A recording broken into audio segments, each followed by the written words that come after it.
tadi about simple present tense. Apa ulang coba? Simple present tense. What meaning simple present tense? Apa tuh artinya simple present tense? Kalimat sederhana sekarang, yaitu simple present tense. Jadi kita sudah belajar tentang tenses, ya. Kita belajar tentang tenses atau grammar, ya, grammar atau tata bahasa. Pay attention, ya, pay attention, dengarkan, perhatikan, ya. Nah, simple present tadi artinya kalimat sederhana sekarang. Jadi kalimat yang sederhana kamu pakai pola ini. Kalau tahu polanya, tahu rumusnya, ya, kamu nanti akan mudah cara membuat kalimat. Ini ada rumusnya, biar kamu gampang membuat kalimat sederhana, kalimat yang simple. Rumusnya apa? Pertama adalah subjek, verb one atau verb pertama. Tahu artinya subjek? Subjek apa artinya? Pokok kalimat. Namanya apa? Namanya apa subjek? Pokok kalimat. Ya, pokok kalimat itu yang ada di depan. Kemarin kita sudah belajar tentang pronoun juga, ya. Pokok kalimat yang di depan seperti I, kemudian you, they. Ini namanya pokok kalimat, ya. Kemudian verb. Apa artinya verb? Verb artinya kata kerja. Namanya apa? Kata kerja. Jadi sesudah subjek yaitu kata kerja. Ayo perhatikan dari pojok. Jadi ini cara membuat kalimat. Jadi ini polanya membuat kalimat, perhatikan biar kamu bisa membuat kalimat. Ini baru kalimat positif. Nanti ada kalimat negatif, juga kalimat tanya. Ini sekarang baru kalimat positif. Rumusnya apa pertama? Subjek, verb, one, ya. Verb apa artinya? Kata kerja. Kata kerja. Nah, setelah kata kerja ini ada yang ditambah s dan es. Ditambah s atau es. Ini kata kerja. Jadi ada yang tambahin s, ada yang ditambah es. Nah, nanti dijelaskan mana yang tambah s, mana yang tambah es, ya. Setelah itu ditambah dengan objek. Objek itu letaknya setelah kata kerja. Ya, yang diberitakan, yang diceritakan itu namanya objek. Atau yang dikenai pekerjaan, namanya objek. Setelah objek yaitu adverb. Apa artinya adverb? Tahu nggak adverb artinya? Keterangan. Apa namanya? Keterangan. Dalam simple present itu biasanya keterangannya menggunakan kata every morning, every day, every year, every month, every Sunday, every week. Yang menggunakan kata every itu namanya kalimat apa tadi? Simple present tense. Apa artinya simple present tense? Kalimat sederhana sekarang. Oke, paham? Ya, ini rumusnya. Coba diulang lagi rumusnya. Simple present tense. Subjek, verb one, ditambah s atau es, ditambah objek, verb. Itu pola atau rumus dalam membuat kalimat. Kalimat apa? Yaitu kalimat simple present tense. Itu polanya kalau membuat kalimat positif. Paham?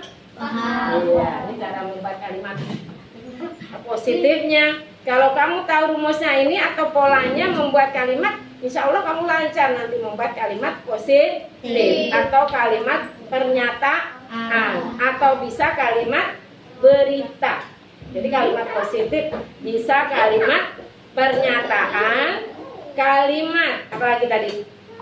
Setelah pernyataan, berita, kemudian ya, atau statement, pernyataan ya, pernyataan, kalimat berita itu namanya kalimat positif. Karena nanti selain kalimat positif ada kalimat negatif. Kalau kalimat negatif yang memakai not atau does not atau do not. Nah, kalau kalimat tanya beda lagi ya.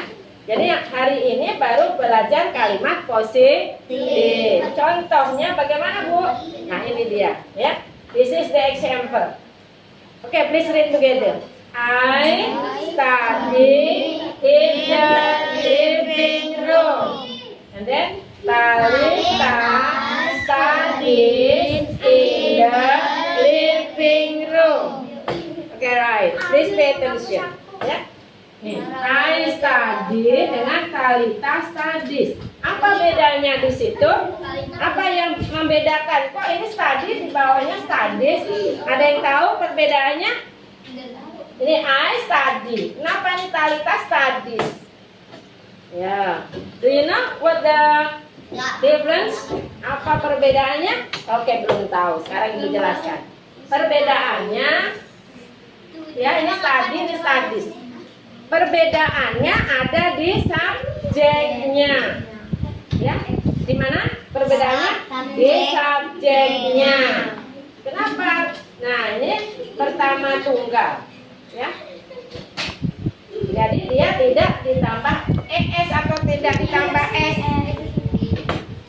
Ya, karena subjeknya pertama tunggal.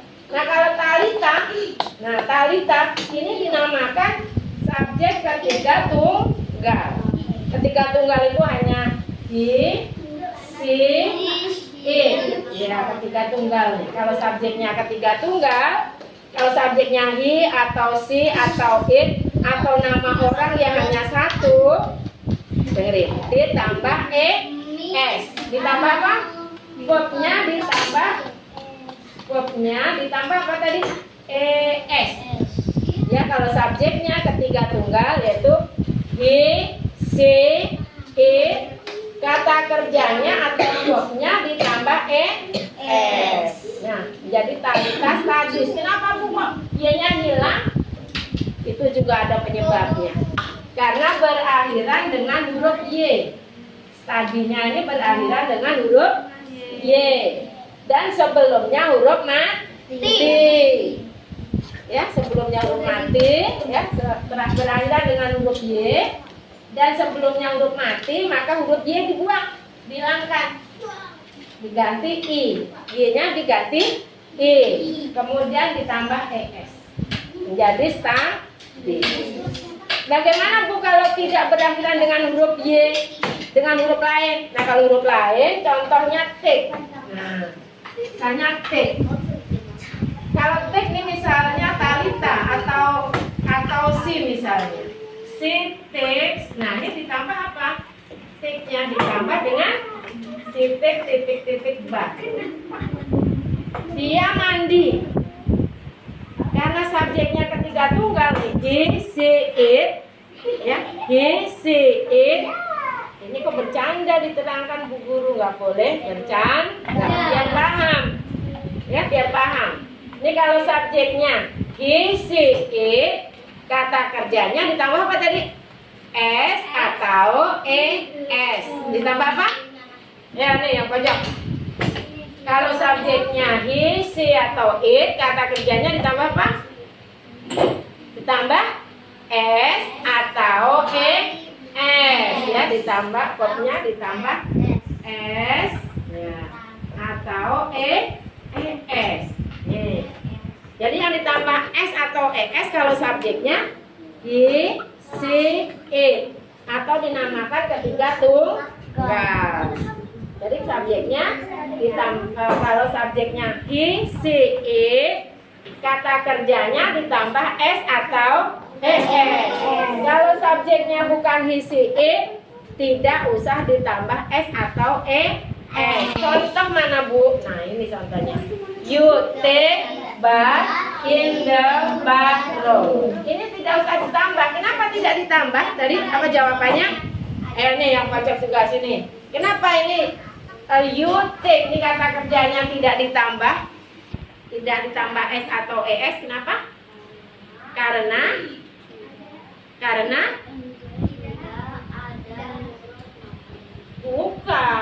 bukan tidak ada huruf mati. Kalau huruf mati itu yang atau ini udah beda lagi. Kalau ini kita belajar tenses, sudah kita mulai belajar membuat kalimat.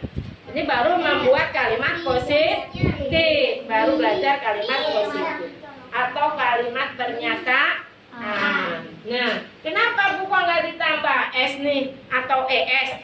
Apa tadi jawabannya? Ada yang tahu? Karena subjeknya bukan he, bukan she atau it. Apa? Paham? Kenapa tidak ditambah s atau es take-nya? Itu kan kata kerjanya. Karena subjeknya bukan ketiga tunggal atau bukan he, bukan she atau bukan it. Paham? Tidak ditambah s atau es. Kenapa tadi? Karena subjeknya bukan ketiga tunggal atau bukan he, she, it. Ya, perhatikan nih, si Elsa, jangan main sendiri, nanti nggak paham ya. Oke, paham yang lain? Paham? Apa pahamnya?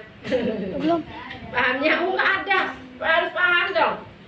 Kalau subjeknya ketiga tunggal, kata kerjanya ditambah s atau es.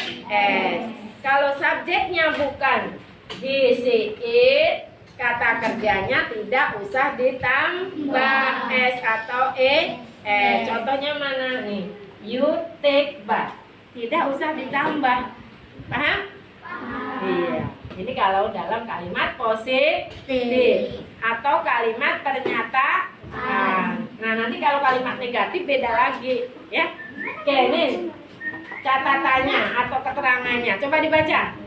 Apabila subjeknya he, she, it, maka kata kerjanya ditambah s atau es. Berarti kan dijawab itu, dibaca itu. Example, contohnya. He sleeps in the bathroom. Ya, apa artinya he sleeps in the bathroom? Dia apa? Tidur. Ya, in the bathroom. Ya. Dia tidur di kamar tidur, jangan di kamar mandi. Iya. Kemudian she cooks, apa artinya? Dia masak di dapur. Baca bahasa Inggrisnya. She cooks in the kitchen. Dia memasak di dapur. Oke, right. Kenapa ini tambah s? Dua-duanya sleep tambah s, cook tambah s. Kenapa tadi? Karena ada yang tahu? Ada yang tahu? Karena apa? Apabila subjeknya Iya, karena subjeknya he, she, it, maka verbnya ditambah s atau es. Oke, sekarang yang kedua. Ini tadi nomor 1 deh. Sekarang nomor 2. Oke, baca bersama-sama. Apabila subjeknya bukan ketiga tunggal, bukan it, maka kata kerjanya tidak ditambah s atau es. Example, contoh. Nih, example contoh. You study in the living room. Nih, bedanya di sini ya. Ini namanya kata kerja. Study ini namanya kata kerja. Sleep kata kerja. Nah, ini tidak ditambah. Kenapa tidak ditambah kata kerjanya? Karena subjeknya, apa tadi? Karena subjeknya bukan ketiga tunggal. Ya. Yang ketiga tunggal apa tadi? Yang ketiga tunggal. Jadi perbedaannya di subjeknya. Kalau subjeknya ketiga tunggal, isi kata kerjanya ditambah apa tadi? S atau ES. Kalau bukan kata kerja, ya subjeknya bukan kata kerja, tidak usah ditambah kata kerjanya. Tidak usah ditambah S atau ES. Paham? Paham. Benar. Benar ya? Oke, ulang lagi satu lagi. Jadi kalau subjeknya bukan ketiga tunggal, kata kerjanya tidak ditambah S atau ES. Paham? You understand?